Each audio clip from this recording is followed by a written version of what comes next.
social revolutions of our time, it began in 1910, overthrowing the old strongman Porfirio Diaz. Many men helped shape the revolution: the well-meaning Madero, who supplanted Diaz, the bandit Pancho Villa, and Zapata, the idealist. It's time for a change. Peasants will fight. Dictators overthrown, but not overnight. Peasants undaunted. They got what they wanted. Years of revolt to win reforms and rights. It's time for a change. Peasants will fight. A new constitution protecting their rights. Peasants undaunted. They got what they wanted. Victory despite losing so many lives. Today I'm gonna talk about the Mexican Revolution, which started as a fight for dictator abolition. The dictator was Porfirio Diaz, who was to blame for the unjust economic system. By 1910, Diaz, who used force to suppress his challengers, had already served nearly 30 years as president. While wealthy landowners supported him, common Mexicans felt he was the nemesis. Hacienda owners were wealthy with their trees, while peasants were dirt poor to their aching knees.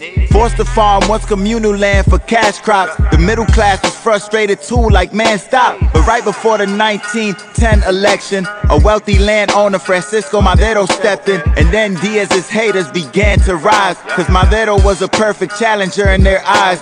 And during the elections, Madero ran for the next numero uno. His campaign began, and as Madero grew popular, he became a threat to Diaz because he could easily become the next president. So Diaz put Madero in jail and won while he was in a slammer. But once he was released, Madero said that Mexico won't be free without a clamor. Madero's call for revolution united multiple movements who put the differences aside for Mexico's improvement. Revolutionaries like Zapata and Villa, Carranza and Obregón joined forces to face off with Diaz's army. And in May 1911, Diaz lost, and after he was defeated and exiled, Madero became president. But the revolution didn't end there. It didn't end there. It's time for a change. Peasants will fight. Dictators overthrown, but not overnight.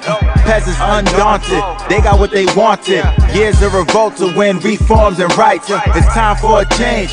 Peasants will fight. A new constitution protecting their rights. Peasants undaunted. They got what they wanted. Victory despite losing so many lives. Madero's time as president was minimal.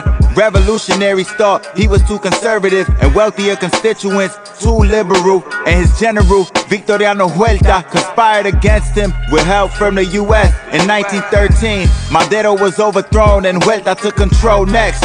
But the revolutionaries united again to overthrow Huerta. They succeeded but disagreed on what to do in esta vuelta. Carranza named himself president of the land.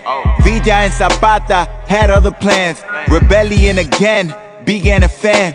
Conventionistas' focus was redistributing land. Constitutionalistas, which included leaders Carranza and Obregón, prioritized the political system. And these conflicting views sparked a bloody civil war, leaving many victims. The Constitutionalistas won.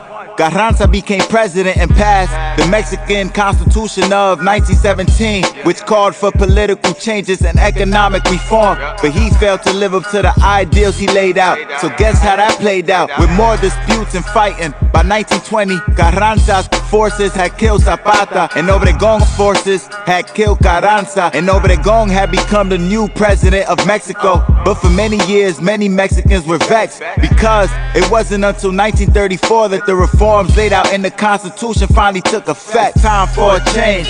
Peasants will fight. Dictators overthrown, but not overnight. Peasants undaunted. They got what they wanted. Years of revolt to win reforms and rights. It's time for a change.